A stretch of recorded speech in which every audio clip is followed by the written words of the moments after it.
Hi guys, this is Erica Weston with Valley Sports Midwest, and you're listening to my favorite St. Louis Blues hockey podcast, Let's Go Blues Radio.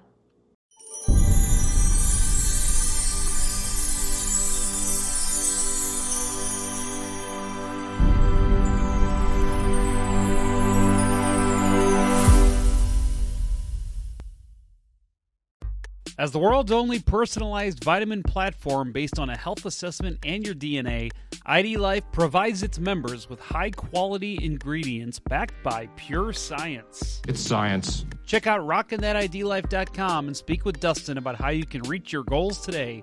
That's rockinthatidlife.com. Center Ice Brewery is a proud sponsor of Let's Go Blues Radio.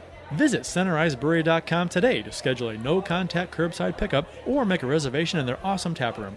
That's Center Ice Brewery, located in Midtown St. Louis. Let's go Blues!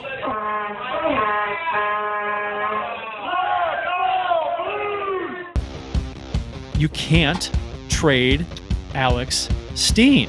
And Regina, or Regina if she were a town in Canada, she responds with, "Why not Bennington?" Real men do drink pumpkin beer. Get ready to hear some noise tonight! Hi there, everyone. I'm Haley Wickenheiser, and this is Let's Go Blues Radio. This is Eddie Garcia from the Fox Sports Radio Network and co-host of the Puck Podcast, and you're listening to Let's Go Blues Radio. Hi guys, this is Erica Weston with Fox Sports Midwest, and you're listening to my favorite St. Louis Blues hockey podcast, Let's Go Blues Radio. You're just seconds away from Let's Go Blues Radio. Hi, everybody. This is Ken Wilson. Once upon a time, I broadcast blues hockey. I always listen to Let's Go Blues Radio. It's everything you'll want as a blues fan. Oh, baby. Welcome to Season 9, Episode 47 of Let's Go Blues Radio. This is the fully vaccinated, often imitated, never duplicated, always miscalculated. We are the original St. Louis Blues hockey podcast. Support for Let's Go Blues Radio is brought to you in part by rockinthatidlife.com, the world's only truly personalized vitamin platform based on a health assessment of your DNA, and by Center Ice Brewery, centericebrewery.com, St. Louis's first and only hockey-themed brewery. We're broadcasting live to tape on Tuesday, August 3rd, 2021. This is franchise episode number 313 all time. I'm your host, Jeff Ponder, and as you can see, I'm all alone. Kurt Price and Bill Day are on assignment, we'll say. For your listening pleasure, I'll be talking St. Louis Blues hockey for the next little while. To interact with the show on social media, we're on YouTube, Facebook, Twitter, Instagram. Just do a search for us. If you can listen to a podcast, you can certainly search the internet. Also, have you checked out our Discord server? Blues fans can talk with other Blues fans with either voice or text chat. The three hosts of the show are periodically in there this summer, especially when any news breaks. For more info, go to letsgoblues.com/Discord. Mentioned last week that we had a nice little talk with some other listeners on Free Agent Day, so we expect to continue that as soon as any other news comes out. But we are in the dog days of summer, folks. We are in August, and this is August to me is always when it's like the hardest to be a hockey fan, because it's like, okay, the free agency's died down. Maybe not so much now because it wasn't July 1st like it normally is. But, you've got until late September when camps open, season in October. So August is just kind of that 1 month where there's really nothing in terms of NHL news. So, this is always one that feels like, okay, just get through this month, and then we'll be able to start really ramping up for hockey. So, folks, stick with us. Like I said, we'll be here every week. Even though there's not much to probably talk about, we'll always have something fun to do, like this week, which we'll talk about in a minute. So, before we get into the interview I have lined up for this week, do want to mention that the reason we're not doing a live show this week is because Kurt, Bill, and I are recording a podcast with an up-and-coming show titled The Puck Stories Podcast. I know you can find them on Twitter. I'm not sure what their link is for their URL, but you can find them on Twitter there, and then I imagine they're going to be on all the podcast platforms. They have not started up yet, but I think they're starting to line up shows. So basically what this is if you've ever seen Drunk History, which is a great show, this is basically Drunk History, but with sports. They're just going to tell us to drink a bunch of alcohol, which we normally do anyway, but we're going to drink a little more than usual. And we're going to recap a former Blues season.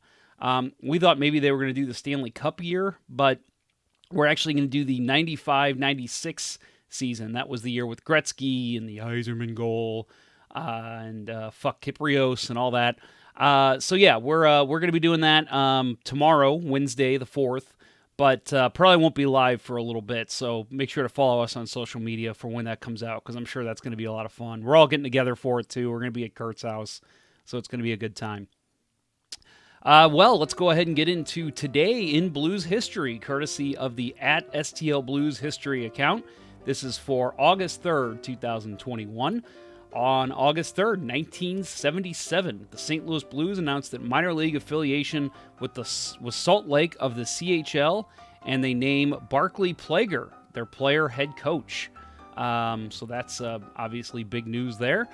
August 3rd, 1994, Tony Twist returns to the St. Louis Blues when he signed as a free agent. STL Blues History, again, follow him on Twitter if you don't already. He had a newspaper clipping that went with that. First of all, a very young picture of Tony Twist, which is awesome to see. He says the Blues have reacquired defenseman left-winger Tony Twist, who played for the National Hockey League club in the 1989-90 season.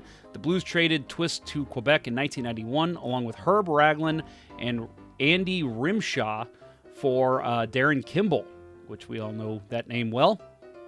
Twist was given a termination contract for the coming season by the Nordiques. When he did not return it by June 30th, he became an unrestricted free agent. Terms of his deal with the Blues were not disclosed. Here's some good penalty minute numbers for Twist. He's 26 at this time, played in 49 games last season, and had 4 assists at 109 penalty minutes. In 179 NHL games, he has 7 assists and 557 penalty minutes. He has not scored an NHL goal. We all know he did. He scored a couple, but that obviously came later. So a big part of Blues history, in my opinion. Tony Twist, one of the premier fighters in the NHL, and then a guy just still calls St. Louis home. So we love you, Tony, if you're listening. It was fun to kind of reminisce a little bit about you here. Before we get into some Blues news, I do want to have a little bit of a personal call out to somebody that I met the other day at Pure Hockey in Kirkwood. Grant, the wonderful worker there that helped me with a question I had about team sales. It was funny, you know. It was St. Louis. You have the mask mandate still, and so we were talking, and he brought up. He goes, man, I got a crazy question. Are you Jeff from Let's Go Blues Radio? And I was like, yeah, that's me. And it was really cool getting to talk to him and about hockey and his appreciation for the show. Obviously, he's not the only one we've heard from. I know Kurt told a story recently. He met someone at a wedding reception, which, by the way, was also apparently this gentleman lived in Kirkwood. So I think we're number one in Kirkwood. But yeah, so awesome meeting Grant, and said some very nice things. Called me a local celebrity, which, I'm going to say no on that one. But thank you. Very, very nice of you to say that, Grant. So again, big call out, and make sure you've got to Pure Hockey and you deal with Grant. Just know you're going to get some good hockey insight. So Blues news. Blues signed, as we speculated last week, Brandon Saad to a 5-year, $22.5 million contract. That is a $4.5 million AAV. Terms of the deal, 2025, 2026, which is the last year of the deal. He does have a 12-team no-trade list, which for him as a player, that is brilliant to be able to pull that out, because at that point in his career, you know, the Blues might just be looking to unload his contract. they would ship him anywhere to make sure that happen. But he protected himself. He's going to have a say into where he goes if he's traded that last year. So good on him for getting that. Obviously, Blues fans might look at that and be like, that's going to suck. But at that point, again, you're trying to win now. So let's focus on that. His last contract, which he signed in July of 2015, it was actually a 6-year, $36 million, and that was obviously a $6 million cap hit. So he took a $1.5 million pay cut per season to come to the Blues. Not particularly, I guess, to come to the Blues, but he is seeing a pay cut this year, which is amazing. And when Schwartz signed, I made a comment on Twitter that I think you can get Saad for cheaper, and a lot of people disagreed, with every right, because he did make more money in his last contract, and he's a free agent. And again, I think without COVID, without the craziness we've had in the last couple of years, and the flat cap, he probably does make more on this next contract. Somebody would have given him 6, at least what he was making, maybe 6.5. But we're in a flat cap era, folks. I'm glad to see it. I think it's a great signing for the Blues. Last season, if you were wondering, he had 15 goals and 9 assists and 24 points in 44 games played. His best season came as a Columbus Blue Jacket in 2016-17. He had 24 goals, 29 assists, and 53 points, and played in all 82 games. So, he's a guy that he's only 28. And again, we talked a lot about Saad last week, so I don't want to get too much into this, but he looked. I think he's a guy that can still contribute great numbers. Last year only 15 goals and 9 assists, but and again only 44 games played. Didn't play in the full season, missed a couple games there, but and he was thrown on the second, third line for the most part, and I think you'll see mostly that with him this time around. But I don't know, he's just a guy I think that could step in and really fit in this system. I think he's a Berube player. And I think that he fills a need on that left wing. So I'm a big fan of this contract, and I think Armstrong really pulled a good one out of the hat here.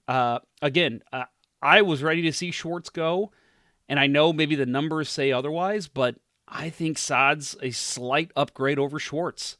So I think it'll be interesting to see what line he fills in on and how he gels with his teammates in camp, because I really think we got a shot here to have a hidden gem coming in with the Blues, especially with a guy like Buchnevich joining the group too. So big fan of this deal, and kudos to Armstrong for getting it done. Blues also announced a bunch of re-signings. Don't want to go in too much depth here. We already know what we're getting here, but they signed Ivan Barbashev, Dakota Joshua, and Jordan Kyrou, all the contracts. Barbashev's was a 2-year, $4.5 million contract. That's a $2.25 million AAV. Dakota Joshua was a 1-year, 2-way contract worth $750,000 when he's in the NHL and $100,000 when he's in the AHL. And the Blues also, as said, signed Jordan Kyrou. He gets a 2-year, $5.6 million contract. That's a $2.8 million cap hit. So, first of all, Ivan Barbashev. Let's talk about Barbashev and Kyrou a little bit together. Barbashev, I like Barbashev. Honestly, one of my favorite Blues. I love his game. I think he easily could be the third-line center on this team. Talking about Dakota Joshua getting signed too, clearly, I think there's a chance there. I think he bumps in and plays well. He's got great hands.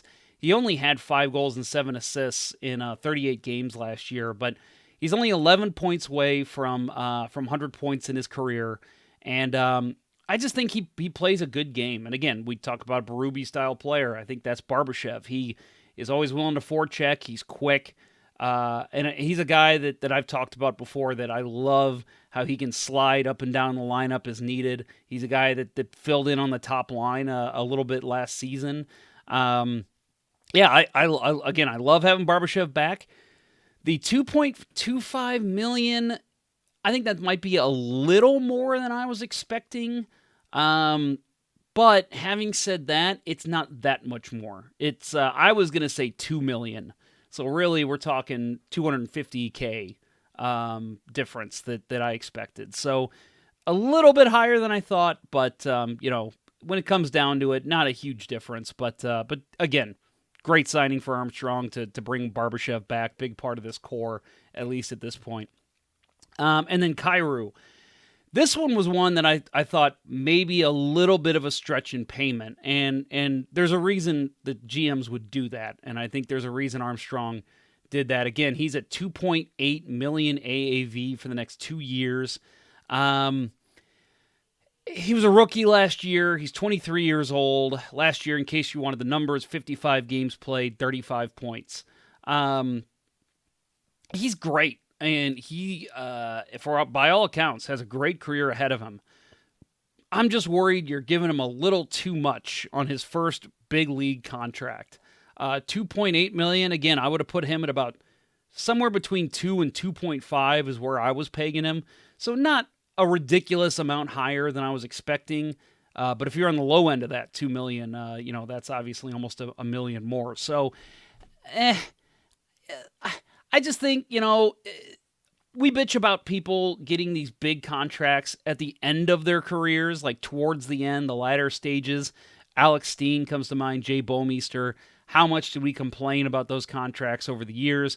So this is the opposite of that. This is a kid. We're paying you for what we think you're going to do. That's what a lot of GMs like to do now, and it's a good move. It's better than paying somebody for what they did for you. I like the deal in the sense of locking him up for 2 years. He'll still be a restricted free agent when this contract's up. But again, I don't know. He's got to prove it. He's got to prove it to me, and I think Armstrong's saying the same thing. Prove that you are worth this contract extension. And if he does, I will be ecstatic, and I will agree with everyone who loves this deal. But I need to see it first. So I think we're on the cusp of some greatness here. I'm not saying he's going to be a 50-goal scorer, but he's a guy that could really do some great things if he matures the right way, and he's trending up. So hopefully any naysaying I have about this is squashed quickly in his first year of this contract. One more note to get to, just because I bring it up, because I know Kurt and Bill and I do this every year. The Bluenote 5K date was announced today, Sunday, September 26th at Forest Park. You can run in person at Forest Park, or you can participate virtually. Early reservations are $35, increases to $40 on September 3rd, and then $45 on September 18th. So I know I'll be participating. I imagine Kurt and Bill will be there as well. So just wanted to get that date out there. Again, Sunday, September 26th. You can go to the Blues website and sign up for that, because it's a lot of fun. I always enjoy doing that, and I look forward to getting back to running, because I have not been good about that at all this summer. Well, we are going to take a quick break here, and we're going to hear from our sponsors. And when we return, you'll hear my interview with former Blues center and the former director of Blues alumni relations, Terry Yake. Hey, you.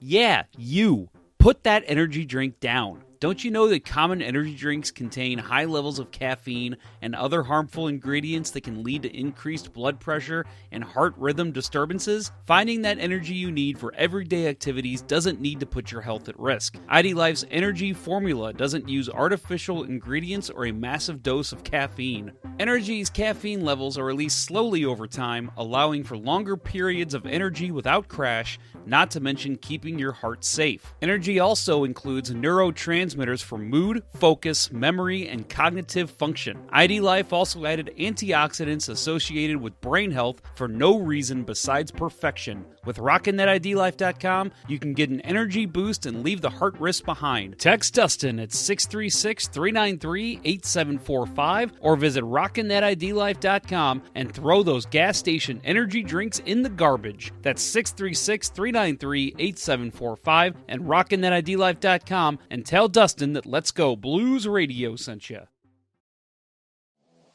Center Ice Brewery is St. Louis's only hockey-themed brewhouse. Stop on in during the next game to experience the ultimate hockey fan brewery while sampling various hockey-inspired beers, such as Old Arena Lager, the Beauty IPA, the Rotating Pale Ale Series, or seasonal offerings such as their Imperial Stout, their Lime Sherbet Sour, and much more. While you're there enjoying any number of their fantastic beverages, you can admire the bar top and tables made of authentic arena wood and the actual penalty box door from the old barn. Located at 3126 Olive Street in Midtown St. Louis, it's one of the best places to watch a Blues game, or any game. Visit CenterIceBrewery.com today to schedule a no-contact curbside pickup or make a reservation in the tap room. Center Ice Brewery. Let's go Blues. Please drink responsibly.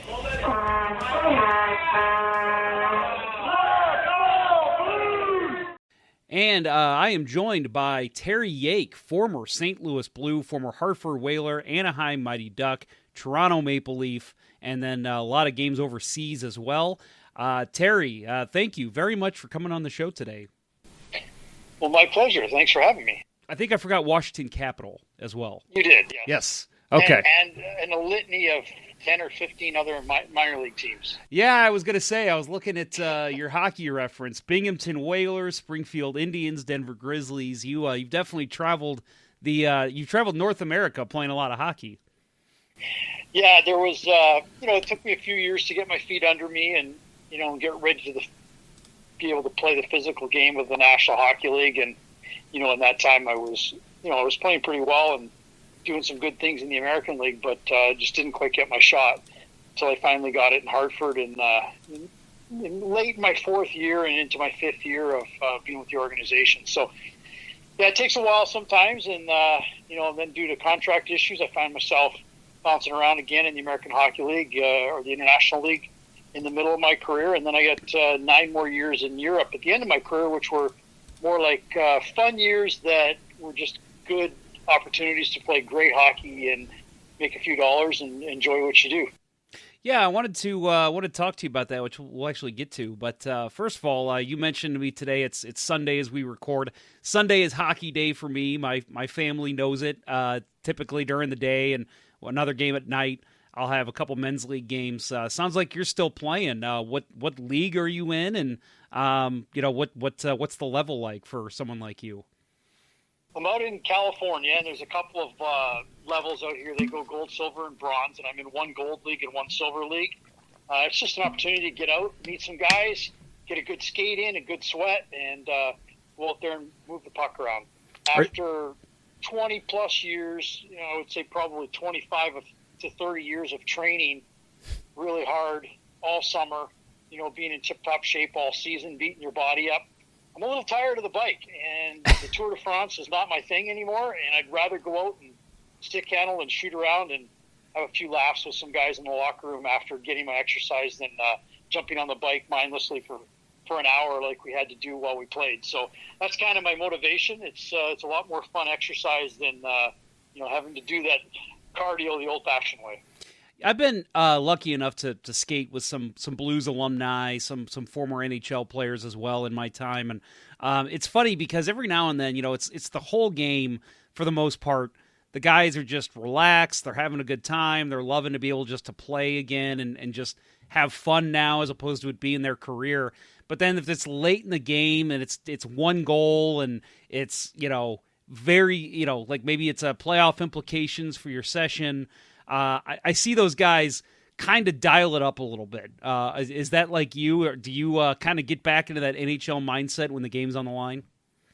100%. I think I get as much pleasure out of stopping other players from scoring and frustrating them as I do scoring myself.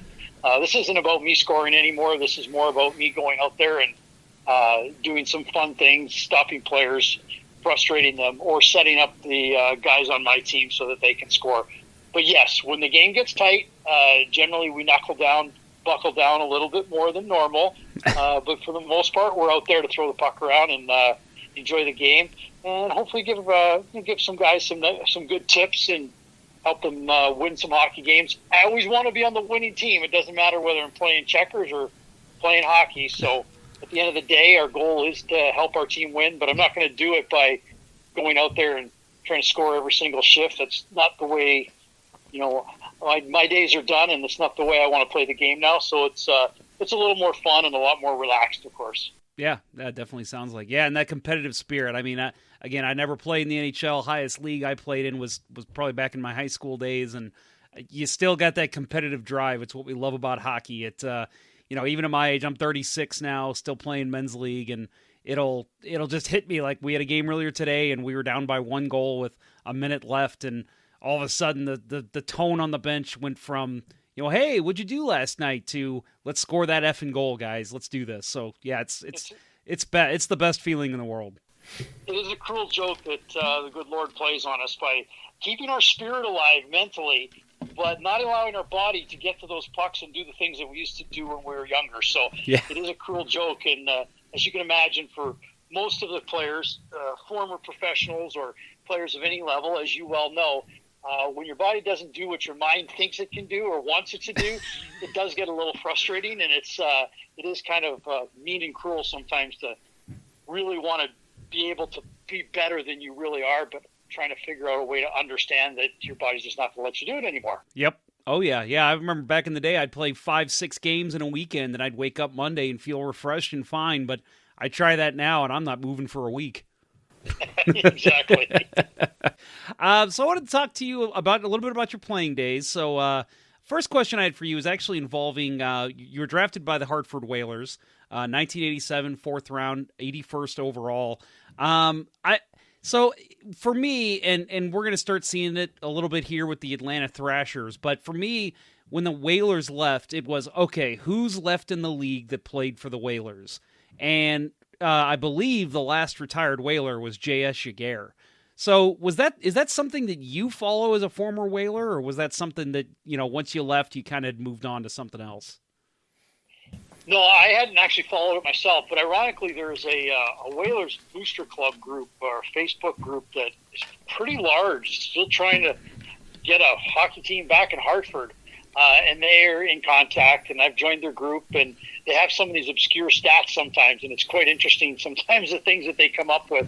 One of them one day was from my first year in Hartford, I'm one of only 3 players or 2 players that was there 5 years later. And I looked at the stats. I'm like, there's no way. So many of those guys were there the whole time. And I looked at it. Sure enough, there was that much turnover in 5 years, where over the course of 5 years, I was one of only 3 players still in the organization.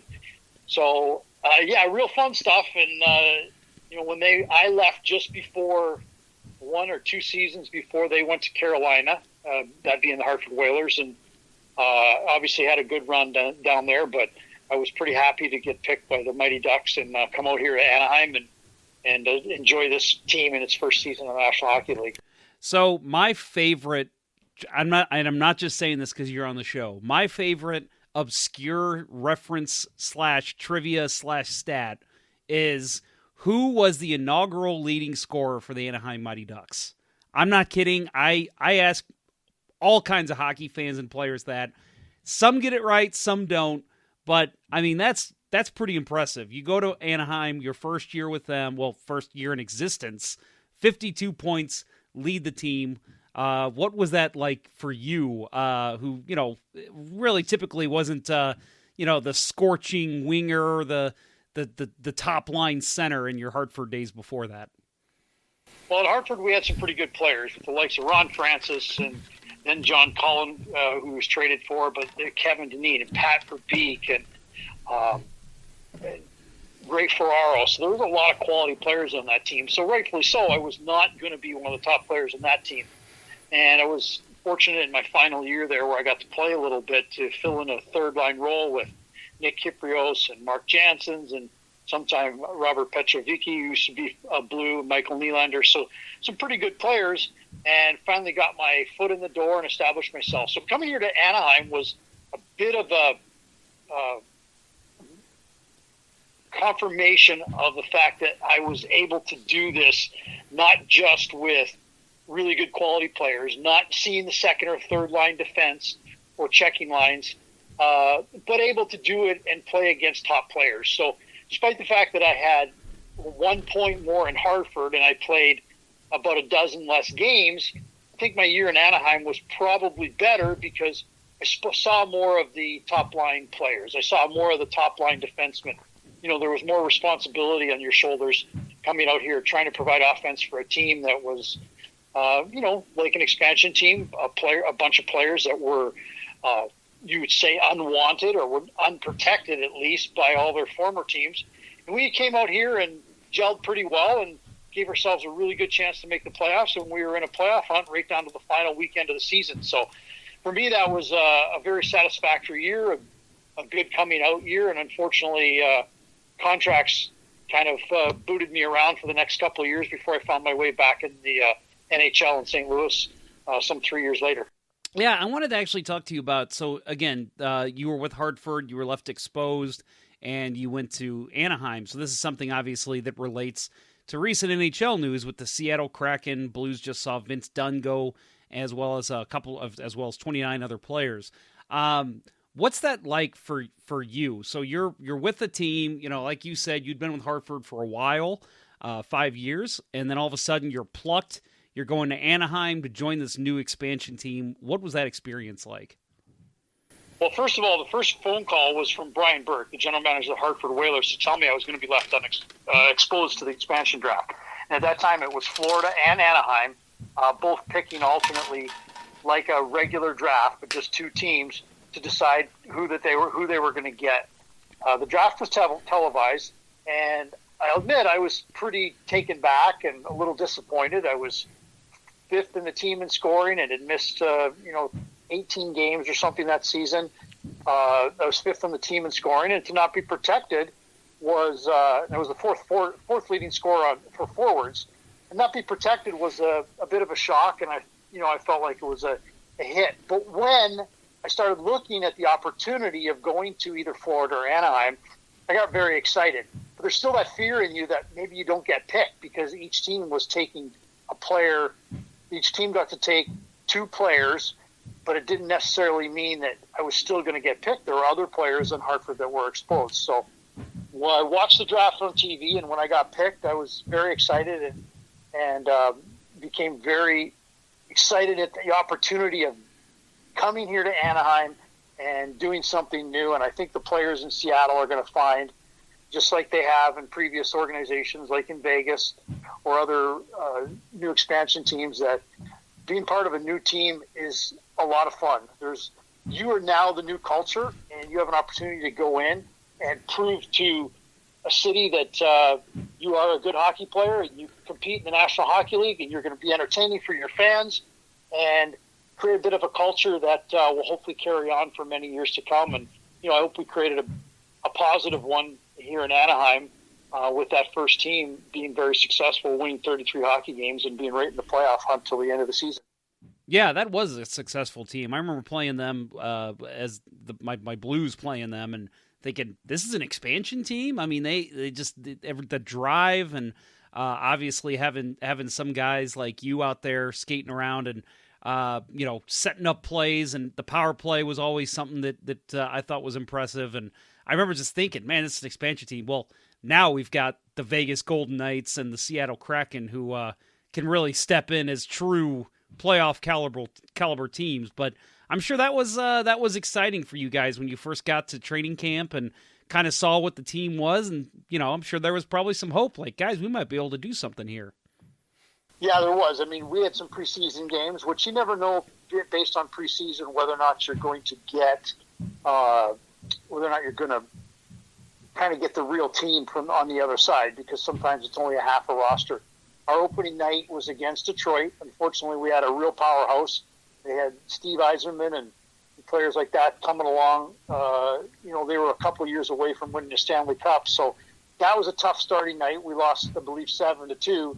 But we had our first 5 games at home, and we came out of those 5 games 2-3, and then went on the road. And after that, we started believing in ourselves. We believed that we had an opportunity to win hockey games and do things. And we had some real successful trips, one including a 4-game road trip in Canada where we went and played Vancouver, Edmonton, Calgary, and Winnipeg, and we won all 4 games in Western Canada. So these are well-established hockey teams, and to do things like that, guys took a lot of pride in, and they took pride in the fact that we could compete with the top teams in the National Hockey League and go out and be competitive and win games that maybe start of the season people didn't know who we would be or how we would win, but we did it with a little bit of skill, some great goaltending, some solid defense, plenty of tough guys with Stu Grimson and Todd Ewan looking after everybody, and we had a pretty well balanced and rounded team. We probably could have used some more top-end talent. We didn't have the superstars that some of the other teams had, but we tried to make up for it with hard work and coming to play every single night. So you mentioned you had went to Toronto shortly after that, played 19 games, and then kind of played in the IHL and the AHL before landing with the Blues in 97, 98. But I want to ask, before you signed that contract with the Blues, and you were, like you said, you'd kind of taken some time off from the NHL, bouncing between a couple different, the IHL and the AHL specifically.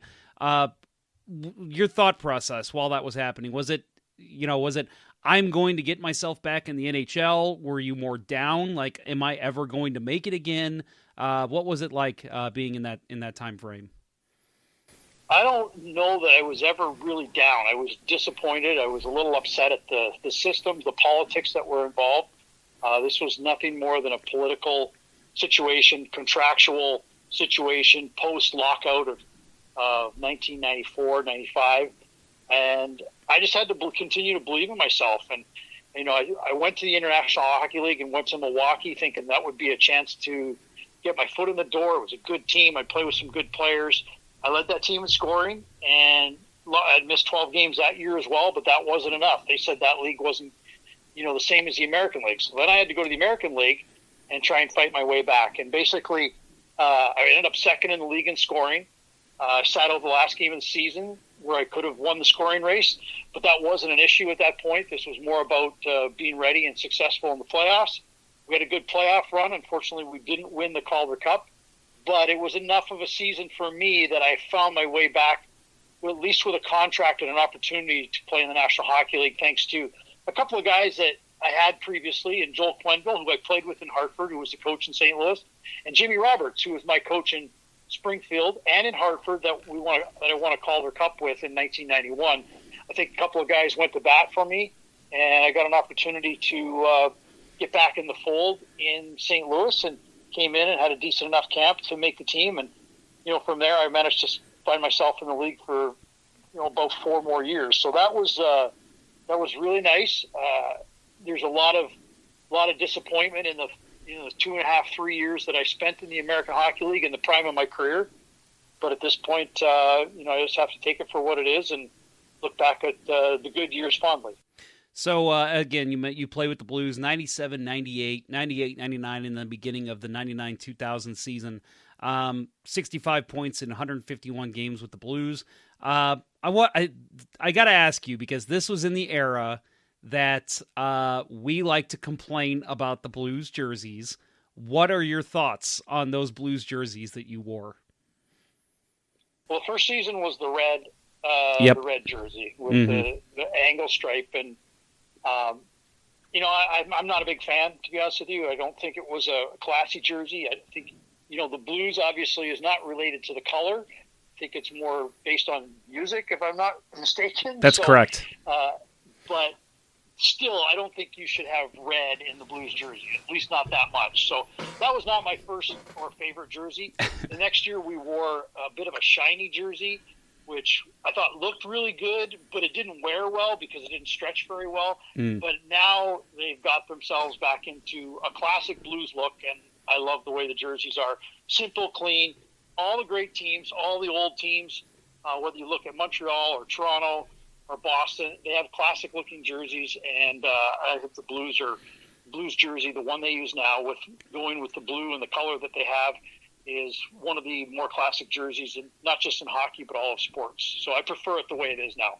I think 100% you and our audience and the other hosts of this show love the sentiment, because we are not fans of what we call the clown jerseys. Look like Ronald McDonald should be wearing one of those. Now you played with Brett Hull a lot, especially your first season. I remember you coming up and the Blues signed Terry Yake, and there's a little bit of chatter around it with you, having the success you had in Anaheim and in Hartford, and so you step out. I don't. You correct me if I'm wrong, but if I remember correctly, you were on a line with Brett Hull pretty early in the season. So you mentioned earlier that you didn't have that star power that you were looking for in Anaheim. Well, now all of a sudden you're playing on now all of a sudden you're playing with Brett Hull. What was that like for you as a player? Well, when you start playing with superstars like that, and I played with Ron Francis, who wasn't quite a superstar yet, but was on the verge of becoming one, and of course became one. But I didn't get to play on a line with him very often. And then, a little bit with Paul Kyrou, who you could tell was going to be an amazing hockey player in Anaheim. And then, of course, Doug Gilmour in Toronto, Matt Sundin, and a few other players like that. But again, I wasn't necessarily playing with them on a regular basis. So when it got into St. Louis, actually my first game, I believe I was a scratch the first night of the season. And then the second game of the season, somebody was hurt. I believe it was Turgeon.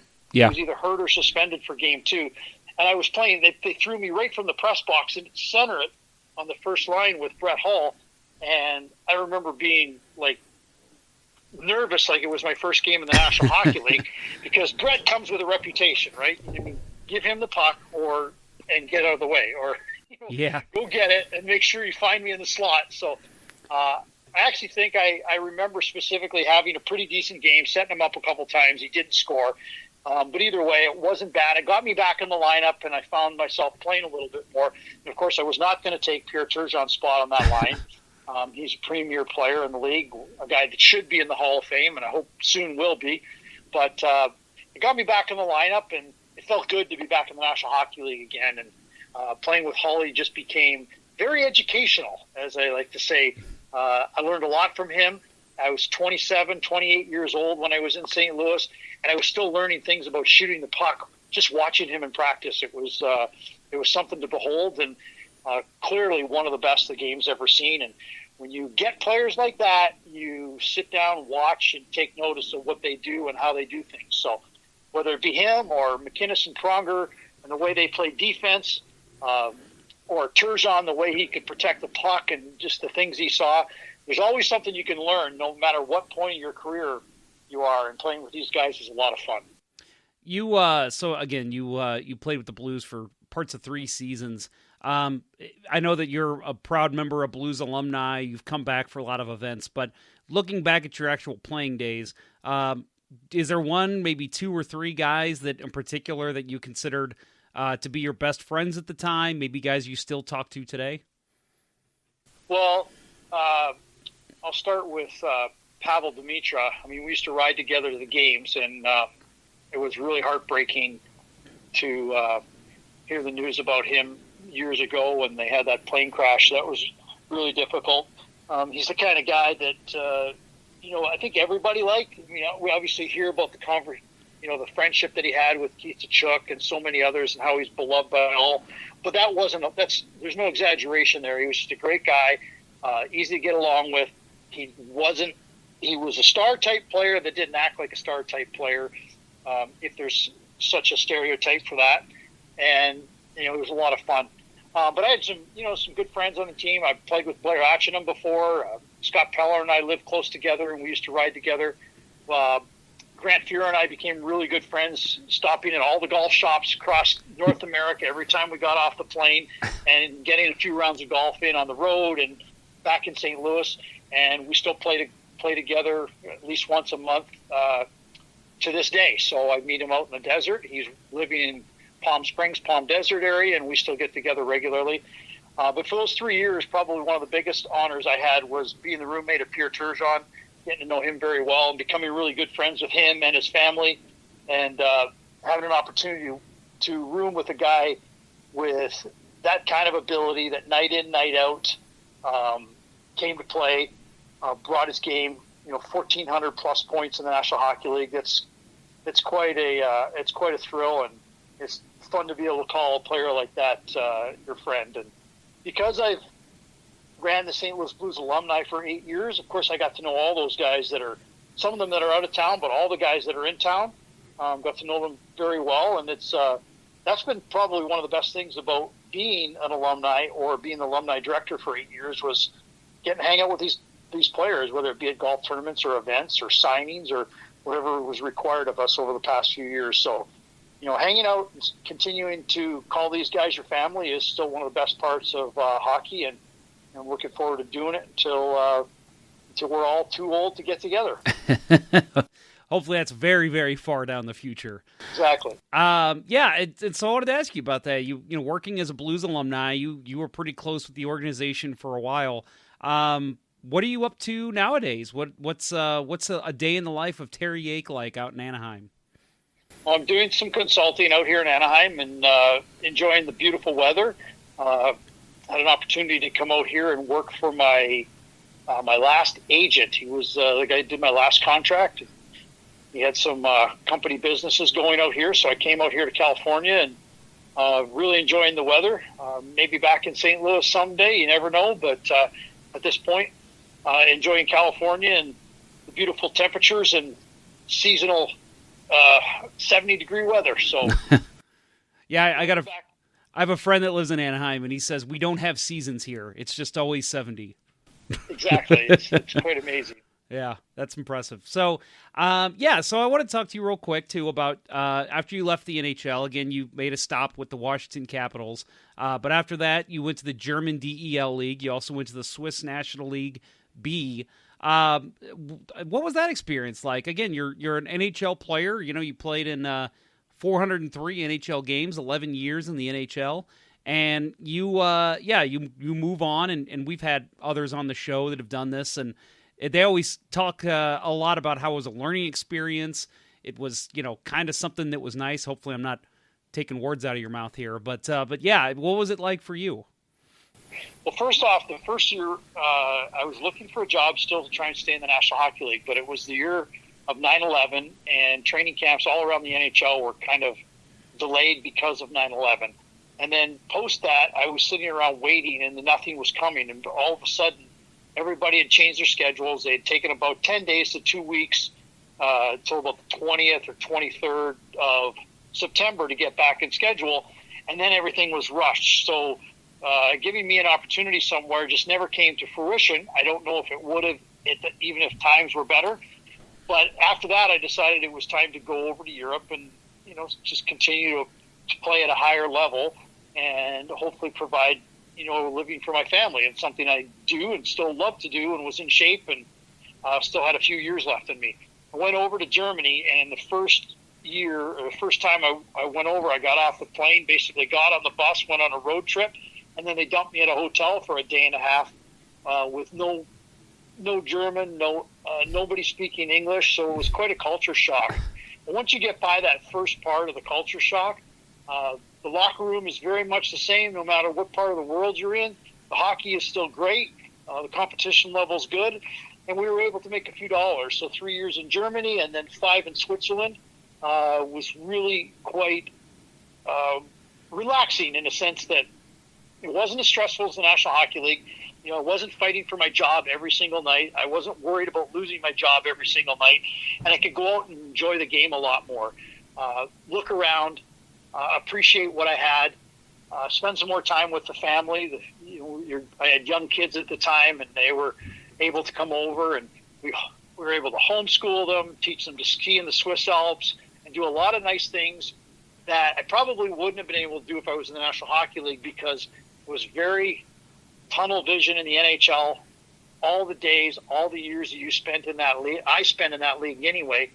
I had a hard time appreciating what I was doing because it was just a fight to keep your job every single night. So going over there and playing was a lot of fun, and it allowed me to relax a lot more and enjoy hockey. And ironically, they may have been some of the best years of my life as far as hockey-wise, because I was able to finally sit back and enjoy it and utilize some of my experience to get me through and not have to battle every single day just to keep your job. Yeah, that makes sense. So again, you played a long time professionally. Now you're still playing men's league. So I have to ask, some of us talk about that we have warm-up music that we still listen to. Again, I've been playing my whole life. That's changed over the years, but is there a certain song or is there a certain maybe a band that you like to listen to get you ready for hockey, and has that changed over the years? No, there is not, and I really never did have one. I like listening to music on the way to a game. I like getting myself, relaxed. But I think that for me, it's the game now is more about talking with my friends, the teammates, getting in the locker room and enjoying a little conversation before the game.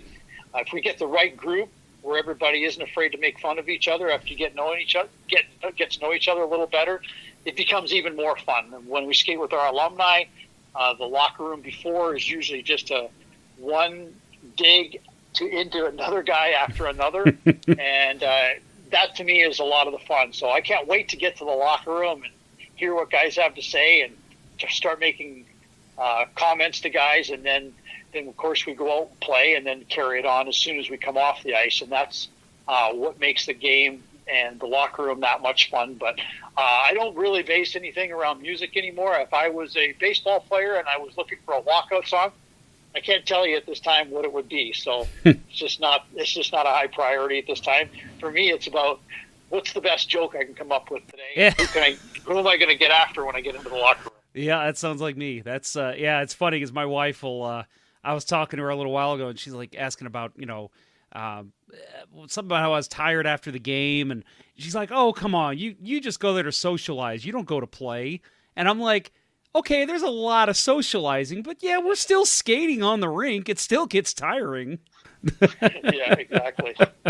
Well, Terry, I really appreciate you coming on and doing this. I know that our listeners are going to love hearing from you. How often are you back in St. Louis? Do you kind of come here from now and then, or do you kind of keep yourself in Anaheim or hitting the golf links across the country? No, I will be back in St. Louis in the next couple of weeks. My kids are there right now. They're there enjoying their summer away from college, and come see them before they go back. I'm also going to be back the first week of September for the Blues Alumni Fantasy Camp. So there's lots of things going on in St. Louis. Often I'll get back during Christmas, see some friends, hang out, go watch a couple Blues games. So yeah, I look forward to coming back 3 to 5 times a year for a week at a time, just to keep in touch with everybody that's there. I still have a house in St. Louis, and there's a good chance that I'll be back there again someday when this opportunity is finished or over, and or some other business opportunity comes forward from there. I do have to ask, you participated in 2017 Winter Classic alumni game. So the Blues are, as everyone knows, going to be right back in the Winter Classic in 2022. Now, I know that it's kind of a pecking order kind of thing, but if you're asked to play, you think you'll be back up in Minnesota to skate with the Winter Classic team? Well, they have recently been not having the alumni game, so I sure hope they bring it back, or that it's brought back and that there is one up there. But absolutely, if my phone rings, I would be there no matter what the situation. That was one of the greatest experiences ever, is to play in that alumni game in front of 45,000 people. All those years, you think about all of us, probably Wayne Gretzky, I'm pretty sure Wayne Gretzky and Brett Hall and Al McInnes and Chris Pronger included, none of us had played in front of that many people, and we all did it after we were retired. So it's still quite a treat. There was 45,000+ in that in Busch Stadium, and it was the atmosphere was absolutely electric, and it was so much fun to be hanging out with those guys. And you want to talk about a locker room? Before that game, everybody was there 2.5, 3 hours before the game, just going around talking to different people, catching up, and a lot of great stories and a lot of fun that weekend. So I hope they bring it back, and if they do and the phone rings, I will be there. But there's over 700 former Blues in the national around North America and Europe, so there'll be a lot of people vying for those spots. Yeah, and I can see why. It seems like you guys all really got along. I was there that day, and first of all, as a fan, it was, one of the best experiences of my life. Just seeing all the names that were there was just so much fun for a fan. But then seeing how you guys were all interacting with each other too. There was a lot of chatter, it made it even more fun to see how much you guys enjoyed it as well. Yeah, and there's no doubt, none of what you saw was fake. We all really were enjoying it. When we're laughing on the ice, we were actually having that much fun because, yes, both teams wanted to win, don't get me wrong, and we really wanted to win for our fans and make it, even though it's an alumni game, there's no points going on the record books or anything else, we still wanted to win and put a good show on. When you see guys start training 2 and 3 months ahead of time just for a single hockey game, you know that they're serious about it. Guys were getting in shape and skating 2 or 3 times a week so that they could go out there and perform and not embarrass themselves. So that's how much it meant to all of the players on both sides. And, I hope the show was pretty good on the ice during the game. Plus, you can't let Darren Payne beat you because you'll never hear the end of it. Well, I believe that was said in the locker room a few times. Awesome. Well, Terry, thank you very much for doing this. I want to give you time here at the end of our conversation to, if there's anything you want to promote, maybe your businesses or anything social media wise, please go ahead and take time to tell people how they can find you. No, I think we're good. I mean, I'd love to see as many people as possible. If you've got hockey fans, our Blues Alumni Fantasy Camp is early September this year. Come on out and support it because Blues Alumni, which I was the director of the alumni for 8 years, we do raise a lot of money that go to very worthwhile causes throughout the city of St. Louis, and probably as much as ever because of the pandemic and all the things that have happened in the last year and a half. I know there's a lot of charities that are suffering because they're not getting the revenue from hockey games, from events, from golf tournaments that were all canceled. So there's more and more people in need all the time. So help out the Blues Alumni. Have a great weekend. Play some hockey. I'm sure you know all about it. There's some great times to be had over a 3-day weekend with the Blues Alumni and all the players. Hopefully everybody comes out and enjoys their weekend, and the alumni will be sure to put that money to good use. Yeah, it's a great event. I've never participated, but I've been there. I've covered it when I was in the media, and it was, it was a lot of fun. So definitely, Blues fans, we'll remind you here on Let's Go Blues Radio as that date gets closer because it is definitely something worth checking out. Terry, thank you very much for coming on, and I hope you enjoyed yourself, and maybe we'll have to have you on again in the future. Absolutely, anytime. Thanks, Jeff. Thank you. You too. All right. Well, again, my big thanks goes out to Terry Yake for coming on the show today. Guy that I've worked with in the past in terms of we did a camp for Down syndrome children together a couple years ago. That was a lot of fun, and then obviously I met him a lot when I was in the media. Very nice guy. So again, thanks to Terry for coming on. Well, folks, that will do it. We're going to wrap up here. Support for Let's Go Blues Radio was brought to you in part by ID Life, the world's only truly personalized vitamin platform based on a health assessment of your DNA. Visit rockinthatidlife.com for more information. That's rockinthatidlife.com, and get 10% off by texting Dustin at 636-393-8745 and tell him Let's Go Blues Radio sent you. That's 636-393-8745.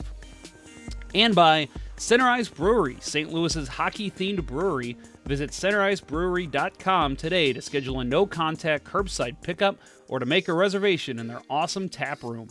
While you're there and enjoying a number of their fantastic beers, you can admire the bar top and tables made of authentic arena wood.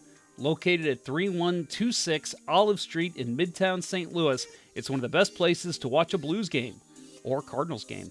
That's centericebrewery.com. Please drink responsibly. That will do it for episode 47 of season 9 of the original St. Louis Blues hockey podcast, Let's Go Blues Radio. Thanks for listening. I had a blast doing it as always, and thank you for tuning in. So we'll probably be back with a live show next week. But either way, definitely a show next week. If it's not live, it'll definitely be something like this. So you can count on that all summer. For Kurt Price and Bill Day, I'm Jeff Ponder, and this was Let's Go Blues Radio. Until next time, everyone, let's go Blues. The Chiefs are at home tonight against Cyanosport at the War Memorial at 8. Good seats are still available. A look at sports. I think that went very well. Thank you for listening to Let's Go Blues Radio. Now take off, hosers. I want you to have a heart attack and die so that we never have to do this shit again. Well, there's 90 minutes of your life you'll never get back. Sorry. St. Louis Blues, St. Louis Blues. Have you heard the news about our St. Louis Blues? They've only just begun, they're on their way to number one. Now there's no more blues for our St. Louis Blues. The Blues are on the ice tonight again. They're rough and tough and got the stuff to win. They'll always get one more, no matter what the score. They are quite a hockey team, my friend. They never give a single goal away. And to prove they are champions every day. 'Cause when it's said and done, they'll have them on the run. These old St. Louis Blues are here to stay. St. Louis Blues, St. Louis Blues. Have you heard the news about our St. Louis Blues? They've only just begun, they're on their way to